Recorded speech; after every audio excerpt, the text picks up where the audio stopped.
बिस्मिल्लाहिर्रहमानिर्रहीम। परहेज़ जलाली व जमाली जो है ये एक तरह की नहीं, ये कई तरह की होती हैं। वो पहली जो परहेज़ जलाली व जमाली है वो हमारी किताबों के अंदर भी लिखी होती है।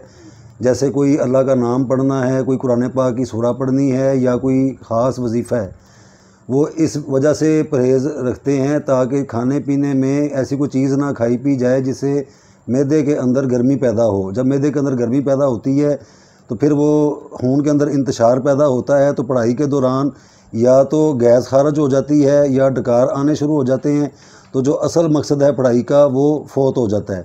तो परहेज़ जलाली व जमाली जो पहली है आम किस्म की, वो किताबों के अंदर मौजूद होती है।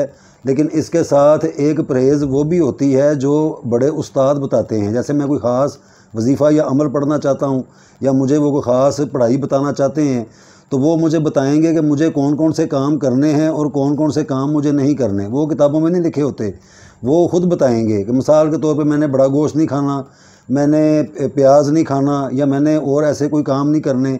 तो ये दूसरी हो गई परहेज़ जो है अपना परहेज़ जलाली व जमाली। तो तीसरी इसमें वो होती है कि जैसे मैं कोई अल्लाह का नाम पढ़ता हूँ या सूरा पढ़ता हूँ या मैं कोई अमल अपना ख़ास कर रहा हूँ, तो उस दौरान जो मखलूक मेरे पास आएगी मोकल की शक्ल में या जिन की शक्ल में, वो परहेज़ मेरे ऊपर लगाएगा। कि जैसे वो मुझे ये कहेगा कि मैंने सारी ज़िंदगी सेब नहीं खाना, या मैंने सारी ज़िंदगी जो आग पर पकी हुई चीज़ है मैंने वो नहीं खानी, तो मुझे उसकी वो बात माननी पड़ेगी। अगर मेरे अंदर वो इतनी क़ुव्वत और ताकत है तो मैं उस जिन की या मोकल की उस फरमाइश को रद्द करके अपनी को बात लगा सकता हूँ। कि यानी कि मिसाल के तौर पे मुझे सेब पसंद हैं, वो कहता है कि तुमने सेब नहीं खाने, मैं कहता हूँ चलो मैं ज़िद करूँगा कि सेब मैं खाऊँगा लेकिन मैं आम नहीं खाऊँगा। तो यहाँ पे मेरी और जिन की या मोकल की जो मखलूक मेरे पास आई उसका मेरे मुज़ाकरात होंगे। ये आ गई तीसरी किस्म की परहेज़, यानी कि एक ही परहेज़ की तीसरी क्लास आ गई। आगे आ जाती है फिर चौथी क्लास। चौथी क्लास के अंदर जैसे मैंने अपने बड़ों से सीखा, तो उन्होंने कहा कि भी आपने बिस्मिल्लाह शरीफ पढ़ा करनी है। तो जब उनसे पूछा गया कि इसकी परहेज़ क्या है, तो उन्होंने फरमाया जिसकी परहेज़ कोई भी नहीं है। अब परहेज़ जलाली व जमाली जब किताबों में पढ़ते हैं कि मतलब बैंगन नहीं खाने, गोश्त नहीं खाना या गर्म चीज़ें नहीं खानी, काफ़ी सारी किस्में लिखी होती हैं। जलाली भी जमाली भी वो ज़रा लाइट होती हैं, जलाली ज़रा सख्त होती हैं। तो उन्होंने कहा कि आपने सब कुछ करना है, प्याज भी खाना है अपना, लेकिन आपने सिर्फ बिस्मिल्लाह शरीफ पढ़नी है एक ख़ास वक्त में, अपने उस वक़्त के मुताबिक, इसके अलावा आपने कुछ भी नहीं करना। अब ये भी एक परहेज़ है, चूँकि मुझे मेरे बड़ों ने इजाज़त दी कि मैं मतलब जो मर्ज़ी खाऊं, तो ये भी यानी कि परहेज़ जलाली व जमाली की चौथी किस्म आ गई। इस तरह काफ़ी सारी किस्में आ जाती हैं। एक वो भी लोग होते हैं, जैसे मैं ये महसूस करता हूँ कि मेरा वज़ू, अगर मैं नमाज़ फ़जर पढ़ता हूँ तो जागता रहता हूँ तो ज़ोहर तक मेरा वज़ू कायम रहता है। तो अगर मैं परहेज़ नहीं भी करता, यानी कि मेरे कोई उस्ताद नहीं है या मेरे कोई मुर्शद नहीं है, या मैंने किताब में से कोई वजीफ़ा या अमल मैंने देखा कि मैं चाहता हूं कि मैं अल्लाह का ये नाम पढ़ूं, मुझे शौक़ है, मैं अपने शौक़ के बलबूते पे अगर परहेज़ ना भी करूं, अपने मैदे के बेस पे कि मतलब मैं अपने एक वज़ू से दूसरी नमाज को पढ़ देता हूं, तो तब भी ठीक है। लेकिन ठीक है, काफ़ी लोग मुतफिक ना हो इस बात पर, लेकिन ये ठीक है क्योंकि वो खुद से ही कर रहा है। हसार लाजमी कर लेनी चाहिए, चाहे लिखा हो या ना लिखा हो। हसार बड़े बुज़ुर्ग बताते हैं कि ज़रूर करनी चाहिए, क्योंकि जिस नूर को आप पढ़ रहे होते हैं वो बाद में आएगा।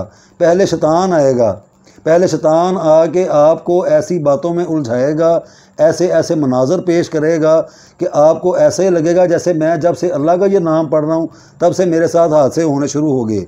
वो अल्लाह के नाम की तो मुबारक और बरकतें होती हैं, वो शैतान नहीं चाहता कि ये उस तरफ जाए, वो फिर टांगे खींचता है, वो परेशान करता है। तो इस तरह जब हसार कर लेते हैं तो शैतान हमसे दूर हो जाता है। ये भी एक बहुत बड़ा फ़ायदा है।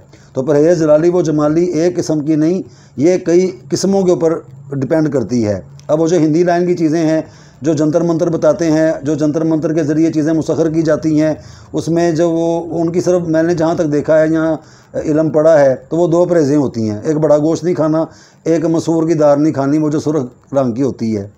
अब सुर्ख दाल के बारे में हिंदुओं का जो कॉन्सेप्ट है वो ये बताते हैं, एक देवी हुआ करती थी, वो छोटे सारे बच्चे को दूध पिलाया करती थी।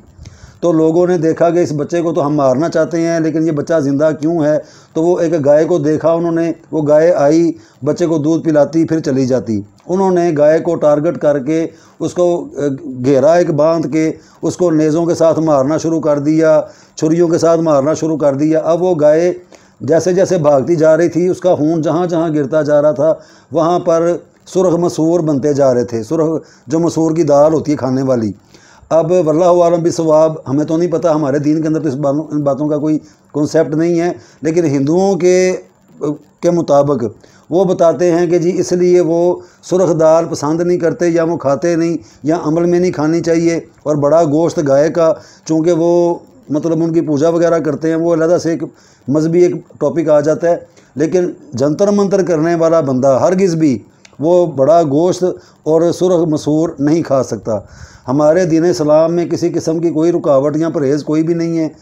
तो हर मज़हब का अपना अपना एक तरीक़ाकार है। मैं तो इल्मी अदबी गुफ्तगू कर रहा हूँ, तो उसमें जो काबिल गौर बात है परहेज़ जलाली व जमाली के हिसाब से, तो ये कई तरह की है, एक तरह की नहीं होती। एक वो जो किताबों में लिखी है कि वो किस में लिखी होती हैं, बैंगन नहीं खाने, बड़ा गोश्त नहीं खाना, छोटा गोश्त नहीं खाना, मछली का गोश्त नहीं खाना, या जो गर्म चीज़ें होती हैं जो आपके मैदे के अंदर गर्माइश पैदा करती हैं उनका इस्तेमाल नहीं करना, अपनी बीवी के पास नहीं जाना, इस तरह की भी सख्त किस्म की परहेज़ें आ जाती हैं। फिर वो जमाली आ जाती हैं, उसमें दूध नहीं पीना, दही नहीं खाना, इस तरह के लाइटली। तो ये परहेज़ें जो होती हैं, एक तो ये किस्म, दूसरी वो जो उस्ताद लागू करते हैं कि आप ये खा सकते हैं या नहीं खा सकते, उसके ऊपर भी आपको अमल करना होगा। तीसरा, वो जिनको जिस मखलूक को आप बुला रहे हैं वो आपके ऊपर कोई परहेज़ लगा सकता है कि मुझे फ़लाँ काम अमल आपका पसंद नहीं है। मिसाल के तौर पे वो मुझे ये भी कह सकता है कि मैं सफ़ेद ये अपना कमीज़ ना पहनूं, कि मैंने सारी ज़िंदगी अब सफ़ेद कमीज़ नहीं पहननी। अब इसके अंदर जो गैर शादीशुदा हैं उनका मौजू भी एक आ जाता है। जो बच्चे जवान होते हैं, जो शादीशुदा नहीं होते, उनकी परहेज़ें अलहदा से होती हैं। उनको बड़ा देख समझ के इस लाइन के अंदर कदम रखना चाहिए, नहीं तो सारी ज़िंदगी का एक वबाले जान बन जाता है। जैसे जवान बच्ची है, वो कोई कलाम पढ़ती है, वजीफ़ा पढ़ती है या कोई सूरा पढ़ती है, तो वो इतने मानूस हो जाते हैं, उसके साथ जो नूर होता है, कि वो जब शादी का वक्त आता है तो फिर वो उसके अंदर रुकावटें पैदा शुरू कर देते हैं। वो चाहते हैं कि ये साफ़ सुथरी रहे, अपनी इन्हीं बातों की करती रहे। फिर वो जो लड़का होता है वो उसके ऊपर ये परहेज़ लगा देते हैं कि आपने शादी नहीं करनी। ये बातें भी देखने में आई हैं और बिल्कुल ये सच्ची बातें हैं। यानी कि ये होती हैं कि कलामें पढ़ने के लिए बाकायदा से अपना कोई उस्ताद, अपना कोई रहबर, अपना कोई पीर, जिस तरह आपको वो चला रहा है आप वैसे ट्रैवल करते जाएं, ताकि मुसीबतें भी ना आएँ और कामयाबियाँ भी मिलें। अपने तौर से करेंगे तो वो ठीक है, सवाब नेकी तो ज़रूर मिलेगा, लेकिन उसका नतीजा क्या निकलेगा, वो जब नतीजा निकलेगा वो तब की बात है।